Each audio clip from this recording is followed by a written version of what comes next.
দর্শক, এবার কোরবানির পশুর বাজারের খবরাখবর জানাবো। ঈদের দিন ঘনিয়ে আসায় সারা দেশেই জমে উঠেছে কোরবানির পশুর হাট।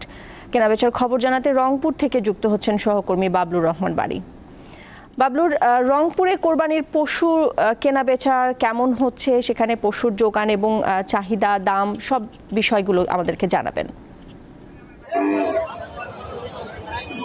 নাদিরা, আমি যেমনটি বলেছিলাম, আমি এই মুহূর্তে রয়েছি যে রংপুর মিঠাপুকুর উপজেলার সটিবাড়ি ঐতিহ্যবাহী হাটে। আপনারা দেখতে পাচ্ছেন যে এই হাট কিন্তু সকাল 6টা থেকে আজকে কিন্তু শুরু হয়েছে এবং রাত হয়তো 9টা পর্যন্ত হাট চলবে। আপনাকে জানিয়ে রাখি, এবারে রংপুর জেলায় 3,60,000 পশু প্রস্তুত করা হয়েছে। এর মধ্যে শুধু রংপুর জেলার জন্য 2,40,000 এবং উদ্বৃত্ত থাকবে কিন্তু 1,40,000। আপনাকে আরেকটা বিষয় জানিয়ে রাখি যে এই কোরবানির পশু কিন্তু আসলে গত কয়েকদিন ধরে যেটি দেখছি যে আসলে ঈদ যতই ঘনিয়ে আসছে ততই কিন্তু হাটগুলো জমে উঠেছে এবং এই হাটে কিন্তু আসলে দেখতে যে একটি বিশাল হাট।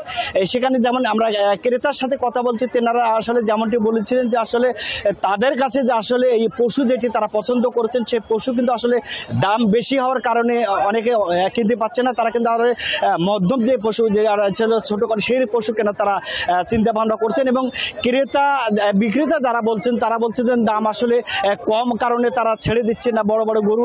এই হাটে কিন্তু আপনারা 15 লাখ থেকে শুরু করে এবং তার নিচে 10 লাখ 12 লাখ এরকম কিন্তু পশু রয়েছে। আমি যেমনটা হাটে ঘুরে দেখছি।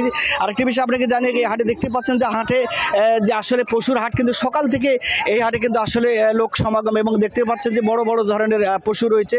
ক্রেতার আসলে যে বিষয় সেটি আপনাকে দেখতে পাচ্ছেন যে আসলে এই হাটে কিন্তু আগামী যে ঈদকে সামনে রেখে যে সে পশুর হাট, সেই পশুর হাট কিন্তু ইতিমধ্যে জমিয়েছে এবং জেলা প্রশাসনের পক্ষ থেকে সার্বিক নিরাপত্তা করেছে এবং জাল নোট দেখার জন্য ব্যাংকগুলো রয়েছে দেখাচ্ছে এবং প্রশাসনের পক্ষ থেকে এই হাটে কিন্তু নিরাপত্তা জোরদার করা হয়েছে। তো এই ছিল আমার কাছে পশুর হাট থেকে সর্বশেষ তথ্য। নাদিরা।